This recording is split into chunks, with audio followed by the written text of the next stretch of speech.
Hi everyone, my name is Liz Plummer and I am a yoga instructor at Portage Family Healing Center. In this video, I'm going to be sharing with you 5 kid-friendly mindfulness techniques that you can use for all ages to help your kids find their calm, improve their focus, and also to promote self-awareness. So before we get into the different techniques, I wanted to share a little bit about what behavior is and also the best time to teach these techniques. So at its core, behavior is communication.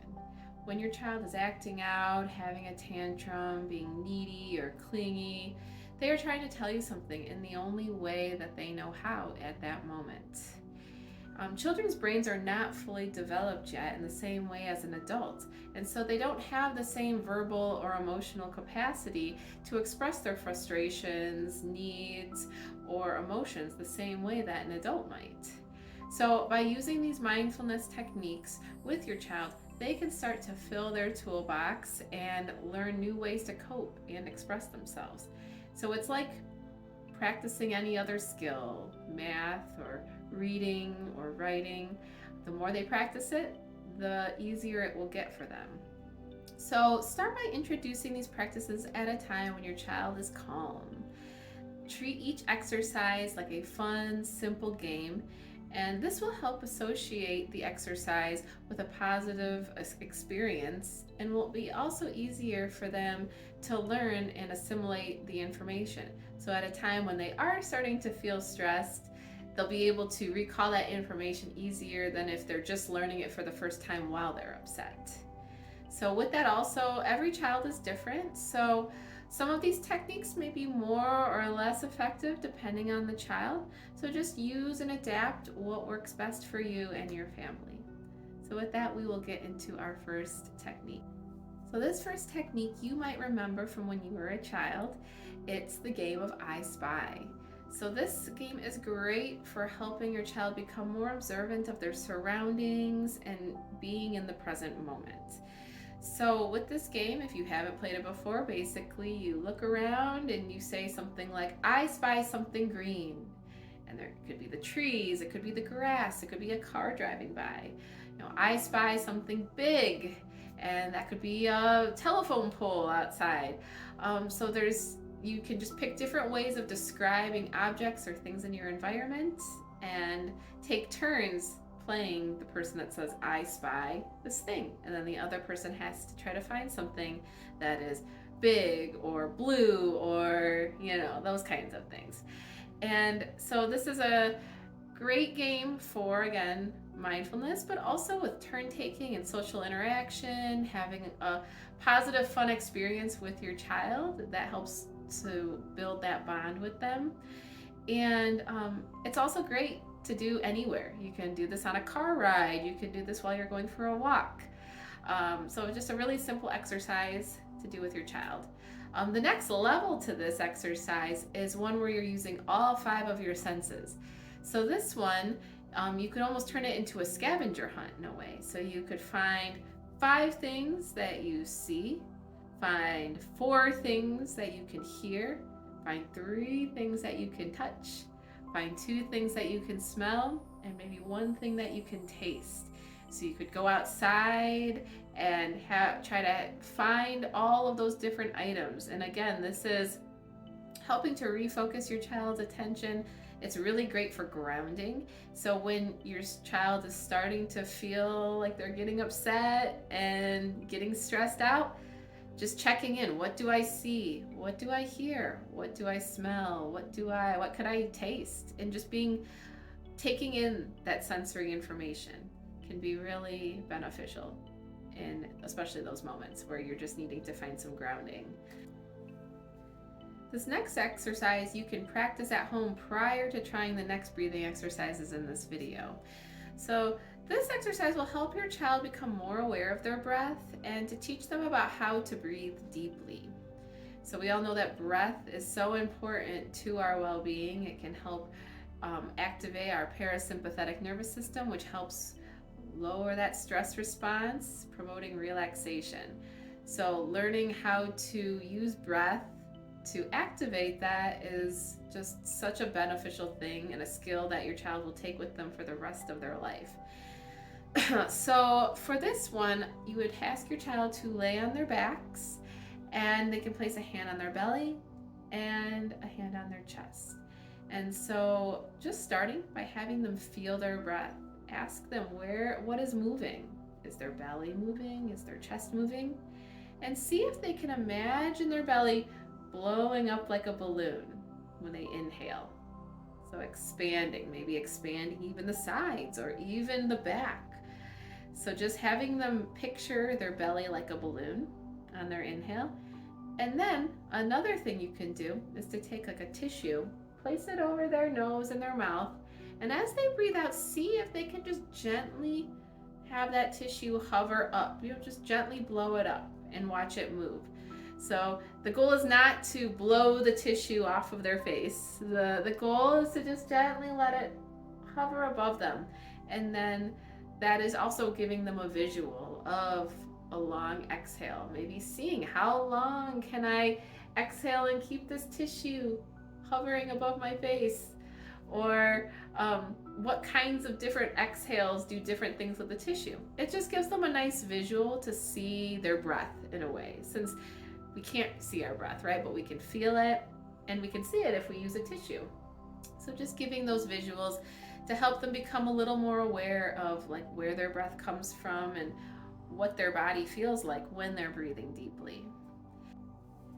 This next exercise is a breathing practice used in yoga. It's called Viloma, is the official name, but for kids I like to call it the bunny breath, because it's kind of like feels like you're kind of hopping on your inhale. And so this breath is it replicates the way we breathe when we're crying. And so it's sort of that on our inhale where you're like kind of like inhaling rapidly and then having a long exhale. And so with this one, it activates our parasympathetic nervous system, just like what crying does, to help engage that relaxation response. And so what you do is you take 2 or 3 inhales, pausing after each one, and then one long exhale. So it would look something like this. You would go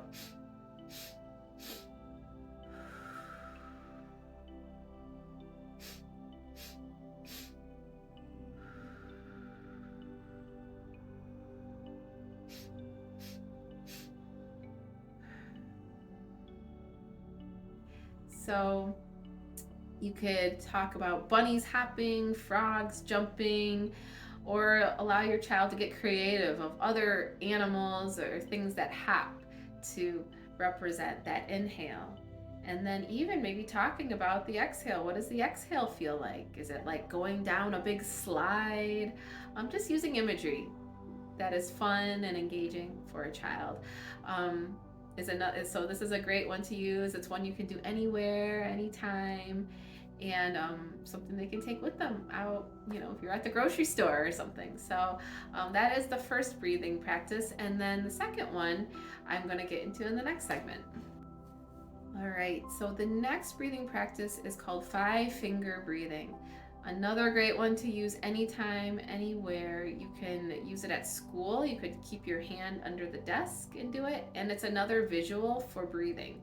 So what you would do, if you're using your right hand, you would take your left index finger and bring it to the outside of the pinky. So you can just, have your hand down. And so on your breath in, you're going to trace your pinky up to the top. And then on your exhale, you're going to trace it down the pinky. And then again, tracing up the finger. And then exhale, tracing down. And so you'll just inhale, trace up. Exhale, tracing down. And so you'll just continue this all the way through your hand until you're on the outside of your thumb. And then, if you would like, you can always go the other way. Inhaling, exhaling, inhaling up, exhaling down, and you can do this as many times as you need. It's a great way to refocus and also as visual to breathe in and out. It gives some structure to it. So that is the 5-finger breath technique. Another thing that you can do to help with mindfulness and also for refocusing attention are balancing postures. So yoga postures where you're balancing on one foot. Kids tend to love these because they're kind of a challenge and they're fun and they might fall out of them. So these are great ones to show your child. When you're focusing, one thing that can help is to find what's called a drishti, they call it in yoga, and it's basically like a focal point. So finding something in front of you that isn't moving and just focusing your attention on that thing. And so there are going to be 3 different balancing postures that I'm going to show you that you can have this focal point on, that you can show your kid and they can have fun with it in different ways. So I'm going to get my yoga mat out and I will show you those different poses. All right, so I apologize for my less than ideal setup, but let me show you the first one. So the very first one, after you found your focal point, so you just bend the right knee, and this is called marcher. Just lifting that knee up, flexing the foot. They can do maybe fun things with their arms, like they're pretending like they're marching, and just holding here. This is a really good beginner balancing posture, just to test the waters. The second one is called tree pose. So this one, you'll bend the knee, open it out to the side. You can place your heel on the inside of the ankle or on top of the foot, kind of getting strong in that left leg or the opposite leg. And then you can practice with balancing on a foot, placing the sole of the feet on the inside of the standing leg. And the fun thing about tree pose is getting to do fun tree things with your arms. So you could say, what kind of tree do you want to be? Do you want to be a spooky tree, an apple tree, a willow tree? And then the kids can kind of do what they want with their arms, like branches on a tree. So a great way to make it fun. Also, if you have several kids, you could have some of them be trees and then a couple of them being something that flies, like a bat or a bird, and have them fly around the trees to see if they can kind of get them off balance. So that causes the kids that are trees to really have to focus in on their balance. So that is another great one. The last one, and probably the most advanced one, is Warrior 3, which I like to call with kids the Superman pose. So with this one, you're going to take one leg, step it behind, again having that focal point, keeping the toes on the mat to start. Then you get your Superman hands out, start to reach forward, and I'll sort of turn to the side so you can see. And then start to lean forward, maybe lifting the foot up, and just starting here. Maybe encourage them to lift up higher and higher until they're one straight line flying through the air. That's another great one with balance as well. It can be kind of fun talking about favorite superheroes or things that fly. Maybe if they want to have airplane wings, they could also bring their arms behind them. So with these balancing postures, encouraging them to ground through their foot into the earth, and also to have that focal point. And this will help your kid to develop their balance, but also with just focus and attention and concentration. So those are 5 different techniques that I hope can help, and at the very least just have some fun with your kids trying some different yoga techniques. If you have any questions, please reach out to me through Portage Family Healing Center. I would love to hear from you. And also I teach a class for adults on Monday nights at 7 p.m. And this summer we'll also be hosting some kids yoga classes. So stay tuned for those on the Portage Family Healing website or Facebook. And I hope to see you guys at the center. Bye.